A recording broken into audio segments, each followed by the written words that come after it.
The Galactic Council chamber had been built to inspire hope, but today it felt like a tomb. Emergency lights washed the vast hall in crimson as Ambassador Veltra stepped forward, a data pad clutched tightly in her hands. Beyond the massive windows, the stars burned cold and distant, silent witnesses to a galaxy on the edge of collapse. The Kretak horde had torn through civilized space for 6 brutal months. They did not conquer to rule, they conquered to consume. Entire worlds stripped bare, civilizations erased. 14 billion confirmed dead, and counting. Veltra activated her pad. Holograms of burning cities and refugee fleets filled the chamber. Even hardened diplomats looked away. "We are losing," she said quietly. "Every fleet we send is destroyed. Every defense line breaks. At Sentinel's gate, 300 ships face 2,000. After that, there will be nothing left to stop them." A murmur spread across the chamber. Fear, despair, resignation.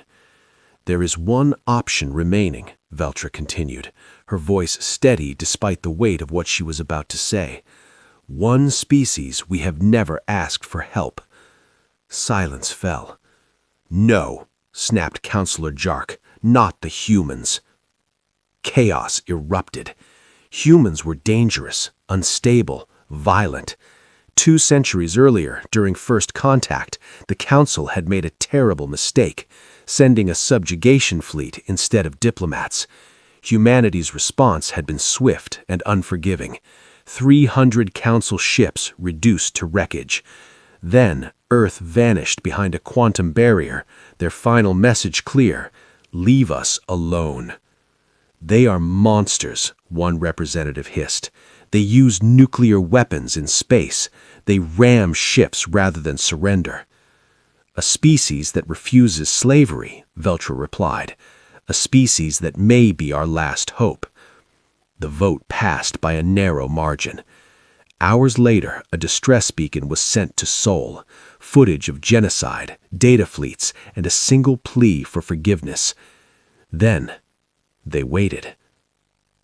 At Sentinel's gate, Admiral Cross prepared for a final stand. His fleet would die here. He knew it. 36 hours after the beacon was sent, every long-range sensor across 3 sectors went dark. Then a voice spoke, calm, precise, everywhere at once. "Terran Expeditionary Fleet acknowledging distress call. Do not engage. We will handle this." Space itself tore open. 50 human ships emerged, each the size of a small moon. Silent, perfect, terrifying. The Kretak warlord laughed. 50 ships against 2,000. Crush them. The human response was cold. "Humanity does not tolerate genocide. We are here to end you." Kretak weapons fired with planet-killing force. The human ships did not move. Reality bent. Weapons vanished. Not one human vessel was harmed. Execute Protocol Omega. What followed was not a battle. It was an execution. Relativistic railgun rounds erased warships in seconds. Drones swarmed, dismantling fleets with surgical precision.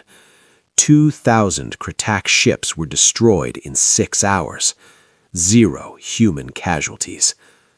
Across the galaxy, slave camps were liberated.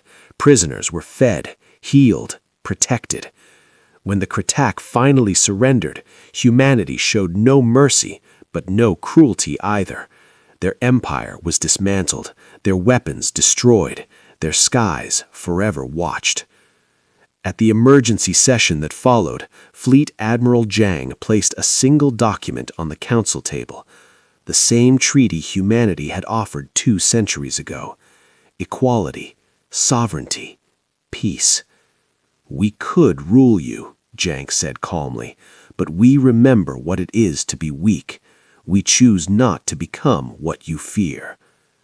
Humanity returned behind its barrier, silent once more.